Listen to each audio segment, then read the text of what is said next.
Jadi ayo kita nak bersama kita berpecah.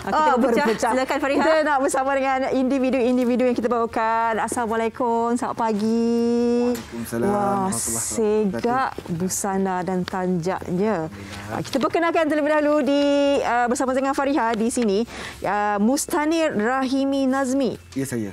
Yang kacak segak ni. Dia kalau tengok dari jauh macam AG sikit muka awak. Ya ke? Dan juga Rashidi Osman. Saya. Kedua mereka ini dah kenal lama, jadi sama-sama berjuang dalam memartabatkan tradisi Melayu.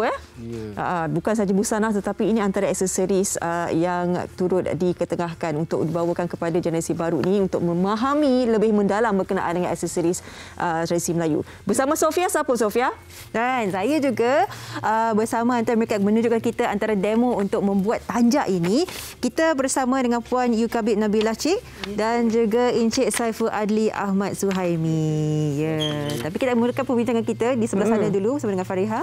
Okey, kita ada Mustanir dan juga Encik Rashidi.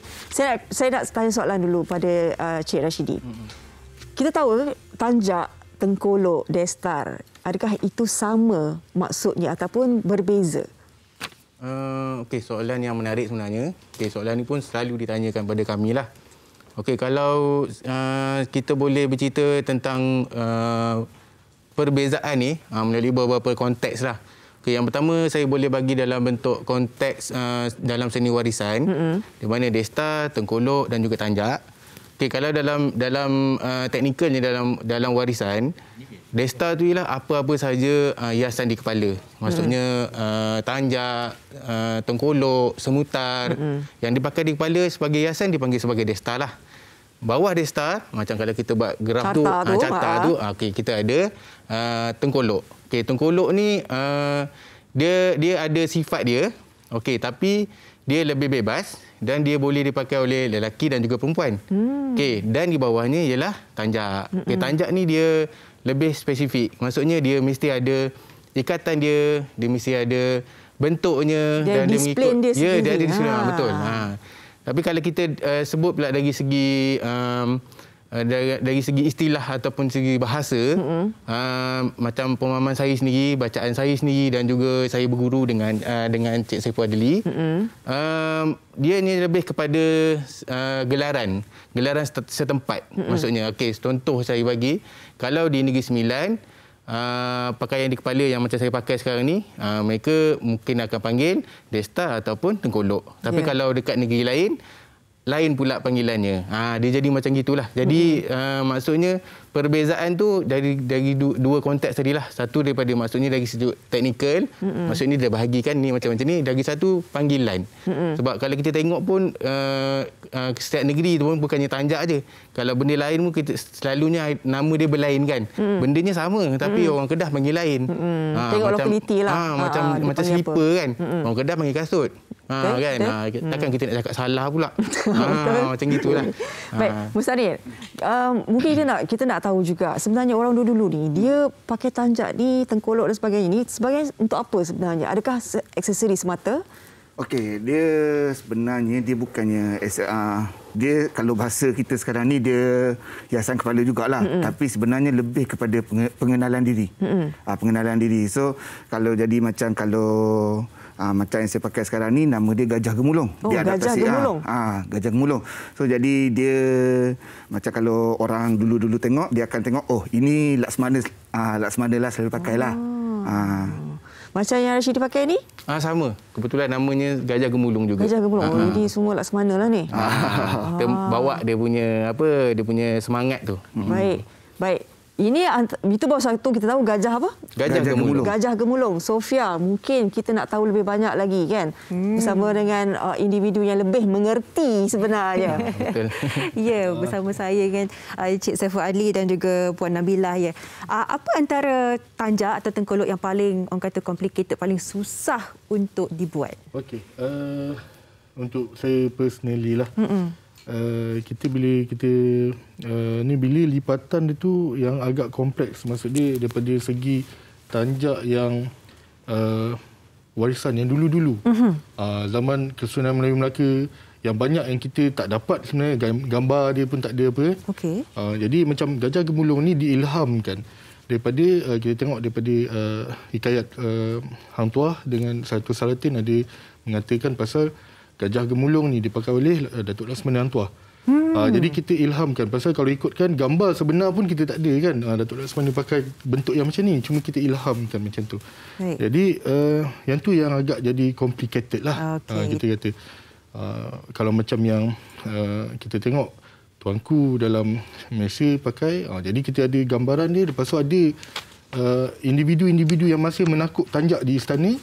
Jadi mungkin daripada situ ilmu itu diturunkan dan kita belajar melalui diorang ni lah. Baik. Dan hari ini kita akan menunjukkan demo untuk ialah salah satu tanjaknya yang dinamakan ayam patah kepak. Ayam patah kepak. Ya, betul. Asal-usul negeri mana ni? Daripada Perak. Yang ni pun saya akan tunjukkan demo lipatan. Yang ni pun kalau ikut di negeri Perak ada pengikat tanjak dia yang sendiri. Jadi saya belajar melalui guru saya, bukan daripada penakut tanjak tu sendiri. Jadi mungkin cara lipatan tu agak berbeza lah. Sedikit berbeza. Berbeza. Jadi saya minta maaf dulu daripada tuan yang nakut tanjak untuk istana Perak ni. Baik. Okey, tak apa. Hari ini untuk kita sama-sama belajar dan mengerti apakah ialah antara seni membuat tanjak ni. Kita mulakan. Okey. Ini adalah dinamakan sekali lagi ayam patah kepak. Jadi untuk membuat tanjak yang kita perlukan satu kain dasar ataupun asalnya dipanggil kain sedulang dunia. Kain sedulang dunia. Jadi bila kita ni kan kita jadikan dalam bentuk segitiga macam nilah dengan ukuran yang tertentu. Okey, dalam pembuatan tanjak ataupun pembinaan tanjak tu sendiri, mula-mula macam kita buat bangunan, mulakan dengan tapak dia. Okey. Dan lipatan tapak ni memang kena kukuh lah. Kena kukuh lah. Jadi daripada sini kita mulakan selalu ambil dalam ukuran 2 inci. Saya pakai jari lah untuk tentukan dia punya ni. Okey, kita lipat 2 kali kat sini untuk jadikan tapak. Selalunya kalau macam ayam patah kepak ni siapa yang pakai? Almarhum tuanku di Perak dulu. Ini Kesultanan Perak lah. Kesultanan Perak. Kesultanan Perak lah. Jadi kita dah buat ni. Kita buat satu lipatan dekat sini. Agak pantas juga ya. Jadi, okey. Untuk yang ni, kita akan buat simpulan dia dulu ya. Okay. Adakah tanjak ni pada satu ketika dulu dipakai setiap masa oleh orang kita? Okey. Tanjak ni lebih kepada pemakaian adat dalam istana. Dalam istana? Dalam istana. Untuk adat istiadat di dalam istana. Jadi orang kita ni, kalau untuk rakyat biasa, kita akan pakai semuta ataupun lilit kepala lah kita panggil. Untuk rakyat biasa. Untuk orang bergelar, dia akan start pakai tanjak ataupun tengkolok tadilah. Dia boleh dikatakan pada satu ketika dulu siapa yang berada dalam istana itu semuanya perlu mempelajari seni untuk melipat tanjaknya lah. Kalau ikutkan memang kita orang Melayu dulu. Betul. Okey. Puan mula bagaimana pula kita melihat ialah ini antara industri yang mungkin ramai yang memikirkan dikecimpung oleh golongan lelaki saja. Bagi golongan wanita adakah ramai yang tahu melipat tanjak ni? Ada, memang ada. Macam kawan saya, dia ada juga lipat tanjak. Tapi biasanya saya rasa lelaki yang lebih dominan ataupun lebih banyak yang melipat tanjak ni. Okey. Tapi tadi dia disebutkan wanita juga memakai tapi namanya tengkolok ya. Tengkolok. Itu jenis apa pula? Tengkolok dia lebih pada ikatan lilit kepala. Macam kalau kita tengok untuk masyarakat Minang, dia ada pakai bundur kanduang bentuk macam tanduk kerbau tu kan. Bundur kanduang. Itu dia panggil tengkolok yang tu dipanggil tengkolok lah yang tu.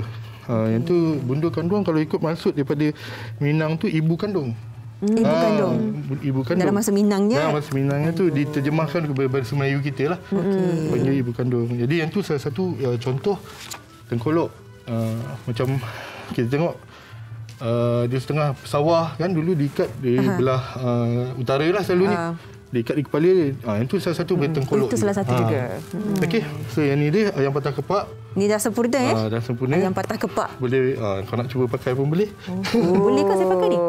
Untuk cuba pakai lah. Tengok. Kalau kita orang perempuan memang tak bertanjak kan sebenarnya. Okey, macam Rashidi dan juga Mustani memang kalian pun ada punya kepakaran untuk buat tanjak ni lah. Macam mana? Masih kalau macam saya masih belajar lagi lah. Sebab guru saya pun cikgu Saiful Adli lah. Itu guru saya. So kata apa macam saya minat dalam pemakaian tanjak, minat dalam perbuatan. Jadi saya orang kata apa, saya sebagai seorang Melayu, saya sedang menceburi diri untuk belajar pemakaian tanjak ni. Adat istiadat semualah. Baik, saya nak tanya, dalam pemakaian tanjak ni kan, kita tahu kadang-kadang orang muda, ada satu trend ni kan, semua dah pakai. Macam kalian juga pun kadang-kadang pergi kerja, pakai juga tanjak kan. Tapi ada tak pantang larang sebenarnya yang sekarang ni mungkin kalian rasa ada anak-anak muda pakai tapi macam tak betul lah dari segi pemakaiannya? Okey, kalau macam dari segi pemakaian tanjak ni, kalau ikutkan betul-betul dalam istana, dia adalah cara pemakaian dia. Tapi disebabkan pemakaian tanjak ni dah dilupakan lebih daripada 400 tahun. Jadi kita nak menaikkan semangat anak-anak muda Melayu apa semua. Jadi pemakaian dia macam contoh sekarang ni, saya pakai simpulan ni di sebelah telinga kanan. Telinga kanan ni lebih kepada adat bertandang lah. Adat bertandang yang mana kalau kita nak datang dekat orang pun, orang tahu kita datang dengan niat yang baik. Maksudnya kalau macam simpulan ni, kalau pergi dekat belakang, itu adat kita nak, orang kata apa, nak pergi berperang betul. Pergi berperang. Kalau di sebelah depan pula simpulan ni, kita lebih kepada penghibur lah, penghibur lara. Kalau sebelah kiri? Kalau sebelah kiri ni, selalunya dia balik pada raja. Raja lah.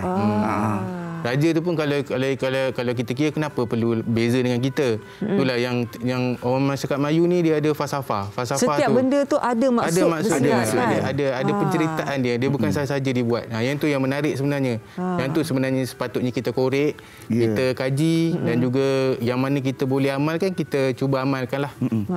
Soalan, ada tak tanjak yang sepatutnya orang biasa macam kita orang mahal ni tak boleh pakai, tak boleh lipat, tak boleh buat pun? Ada tak? Kalau kira yang tak boleh, yang tuanku-tuanku kita yang pakai sekarang lah. Maksudnya kita tak boleh sama dengan tuanku. Maksud tuanku tu sultan-sultan negeri yang lain lah. Maksudnya sama tu sama betul lah maksudnya.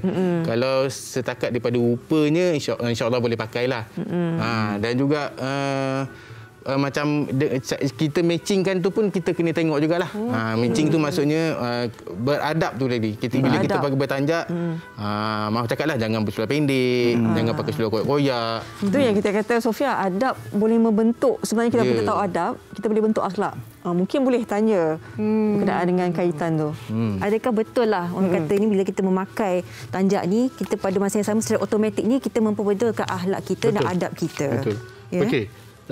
Soalan yang bagus. Sebab pasal, yang ni saya terangkan sedikit lah. Ya. Daripada pembinaan tanjak, kita kain segitiga ni mempunyai maksud. Ada maksud? Dia merujuk kepada Allah, Adam, Muhammad. Betapa orang Melayu ni, dia kebergantungan dia tetap pada Allah. Lepas tu, nampak hebatnya orang Melayu apabila Adam, iaitu jasmani kita, maksud dia jasad kita ni, dengan Muhammad, Nur Muhammad yang jadi roh diri kita. Bila bergabung, maka bila dia pakai, nampaklah hebatnya orang Melayu tu. Jadi teguran juga kepada kita, betapa kita ni perlu kebergantungan kita, kepercayaan kita, tauhid kita pada Allah. Untuk sentiasa ingatlah betapa kita hidup di dunia ni dengan ajaran Islam. Ini untuk kita memperingatkan diri kita sendiri untuk menjaga adab. Bukan sahaja kita memakai untuk trend atau pemakaian semata-mata, tetapi kita membawa budaya, tradisi dan juga agama kita memakai tanjak ini. Kita ucapkan terima kasih kerana bersama kita menunjukkan demo tanjak ayam patah apa tadi? Kepak. Ayam patah kepak. Okey. Terima kasih juga kepada Rashidi Osman dan juga Mustani Rahimi Nazmi. Tadi Yukabit Nabila Cik dan juga Saiful Adli. Terima kasih di atas perkongsian ini kepada kami semua pada hari ini. Memahami bukan saja aksesoris tetapi ada maksud yang tersirat yang perlu kita fahami sebenarnya. Baik.